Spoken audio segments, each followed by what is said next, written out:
I'm John Kohan. I'm a collector of contemporary sacred art. I've been gathering pieces mostly on biblical narratives for about the last 8 years, and my collection is called the Sacred Art Pilgrim Collection. I organize 2 church exhibitions each year for the season of Lent and for Advent. I've also worked here with the Jubilee Museum on the prints of Sadao Watanabe, the Japanese Christian artist. Watanabe was trained as a fabric designer and a textile dyer, and after he converted to Christianity, he wanted to find a way to express his faith in a form and a style that would be understandable or interesting to the Japanese. One of the issues that had come up for him early on was that he noticed that a lot of Christian literature for Japanese was illustrated with the art of Western Europe. And he developed a style that's very distinct, that brings together Japanese folk art traditions and also reflects some of the great sacred art of the Middle Ages in Western Europe. And you can see this reflected in many of the prints in this exhibition. Watanabe very much wanted that his prints on biblical themes might be used as a way of contemplating these great biblical narratives. He wanted his viewers to enter into the world of his pictures and, as it were, to see some of these images for the first time. What I find particularly interesting and exciting about Watanabe's work is it takes narratives that we think we know only too well. We've been raised in a Western Christian tradition, and he makes us look at them in a fresh and novel way. He challenges us to get outside of our own cultural perspective and our own comfortable ideas about what these stories mean, to see them in a new way, to look at them through the eyes of the Japanese or somebody outside of our own cultural perspective. There are 2 types of prints from Watanabe in this exhibition. The smaller ones are called washi prints, and they are made on untreated mulberry paper. The second type of print, which you can see here, is called a momigami print, and that means wrinkled paper.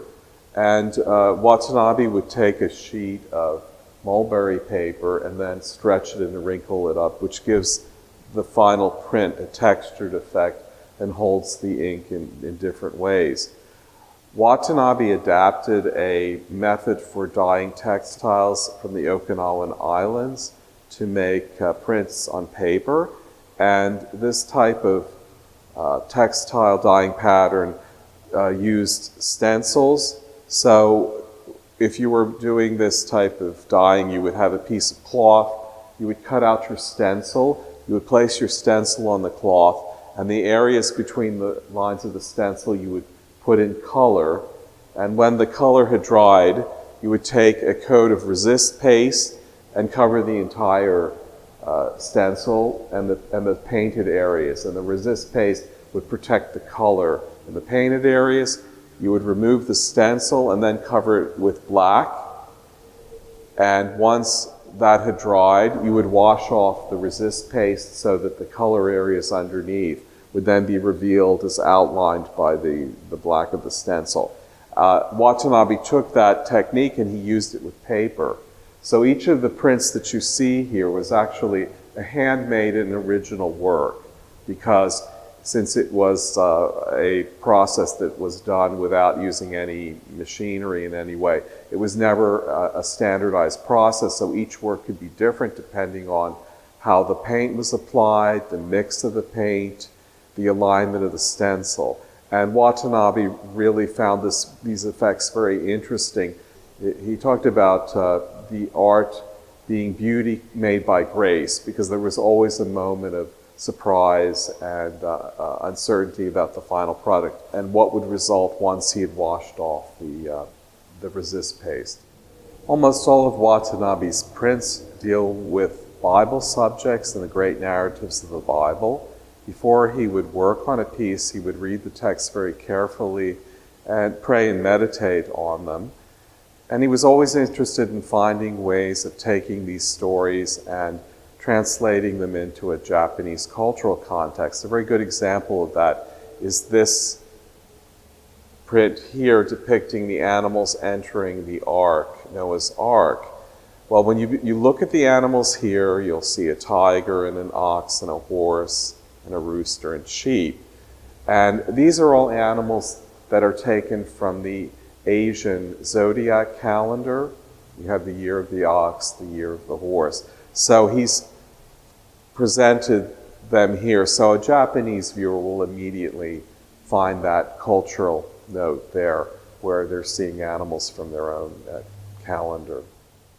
Here's another example of Watanabe's attempt to present a biblical narrative in a Japanese cultural context. This is his depiction of the Last Supper. And we see, what's interesting is on the table here, because we see this fish. This is sea bream tie. This would be very traditional for a festive occasion, a Japanese banquet. And its placement on the table indicates that the guest of honor is here. These other dishes are probably sushi.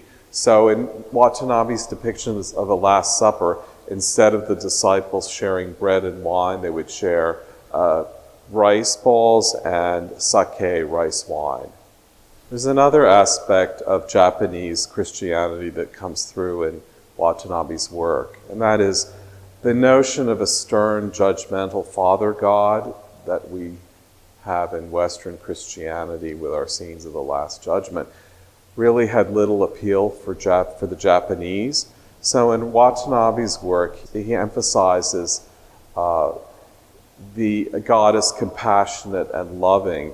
And one of his favorite prints was this image of Christ falling under the weight of the cross on his way to Golgotha. And Watanabe was very much drawn to this image of a compassionate God who loved the world so much that he took upon himself the cross and went to his own death. What makes sacred art very interesting for me, and I think really very relevant in our present secular age, is that when you look at these images of stories, Adam and Eve, Noah and the Ark, the crucifixion, we're talking about narratives which have been important for our culture for 2 millennia. And in an age of the selfie and in an age where we're focused on art, which is a means of self-expression, this is not art about me, it's art about us. It's art about our shared traditions. It's art about the values that have made us what we are today. So it's exciting to look at a piece and think, this is a theme that has preoccupied artists for hundreds of years. And not only artists in the Western world, but now Christianity is a global religion. And that's why it's particularly exciting to see art coming from Asia and Africa and other parts of the world that have not traditionally been represented in religious art collections.